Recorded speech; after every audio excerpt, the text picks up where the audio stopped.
We interrupt this program to activate the emergency alert system for station WJON. Important information will follow.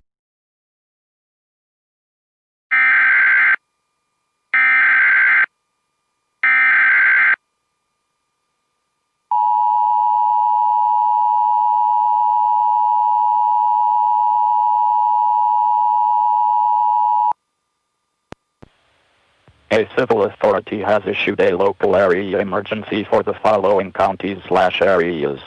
Galveston, TX, at 7:03 p.m. on Sep 19th, 2020, effective until 8:03 p.m. Message from WDFA/CAB. Water and debris has started to wash over SH-87. If residents are planning on leaving the Bolivar Peninsula via the Bolivar-Galveston ferry, they should do so now. TXDOT anticipates the pausing of ferry service in the next couple of hours, dependent on tidal conditions.